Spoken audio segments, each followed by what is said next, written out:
Khartoum waa caasimadda saddexaad ee ugu weyn marka la fiirinayo dowladaha Carabta waxayna dhaxdaa bartamaha Afrika waa caasimadda dalka Suudaan waxayna ka kooban tahay degmooyin aad u badan. Khartoum waa caasimadda Suudaan waana xarunta madaxtooyada iyo ilaha dhaqaalaha waxaa ku yaala safaarado badan kuwaas oo ah kuwa gobolka iyo kuwa caalamiba.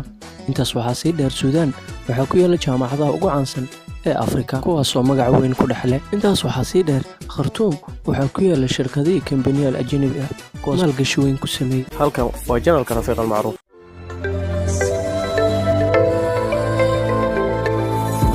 Khartoum waxay ku taalaa goob istiraatiiji ah waxaana caasimadda ay ka kooban tahay ilaa iyo 3 qaybood oo kala ah Khartoum Baxri, Durmaan iyo qaybta bariga oo Niil u xigo. Khartoum waxaa ku kulmay ilaa iyo 3 webi, Niilka Cad oo ka imaada Uganda, Niilka Buluuga oo ka imaada Ethiopia. labadaas oo isku darsameen waxay sameeyaan Niil ka soo aadaya Masar, taas oo ka xigta dhanka galbeed ka hor intii aysan biyahoodu ku darin Badda Cas. sida ay sheegaan kuwa taariikhyada wax ka qoro, Khartoum xilligeeda hore waxay ahayd goob kaymaha aad u qurux badan. taariikhda marka la fiirinayna Khartoum waxaa la aasaasay sida taariikhyahanadu ay sheegaan xilligii dhagxaanta Cusuur al-Xajarka loo garan jiray waxaana aasaasay Khartoum mamaaligtii hore qaybtii Calwa loo garan jiray ka hor inta aanan loo aqoonsan magaalo ahaan. magaaladana waxaa aasaasay hogaamiyihii Turkiga ee loo aqoon jiray Maxamed Cali Baasha sanadkii 1821 kaasoo ciidamadiisa xoog ay kula wareegeen Khartoum.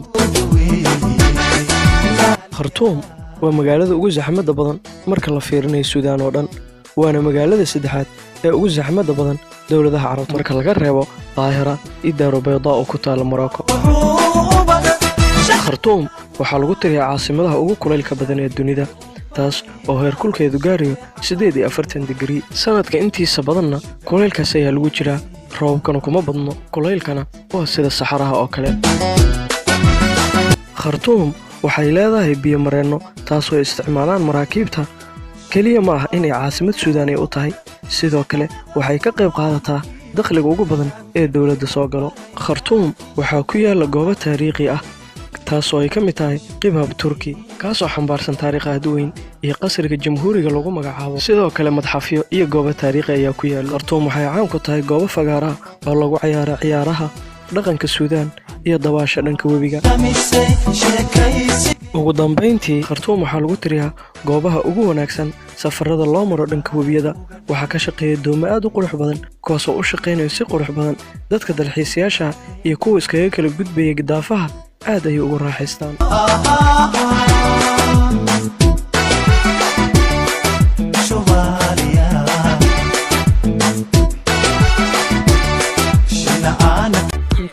ayaan kusoo gabagabaynaynaa barnaamijkeeni maanta. haddii fikir dheeri aad hayso waad noo soo gudbin karaysaa. assalaamu calaykum.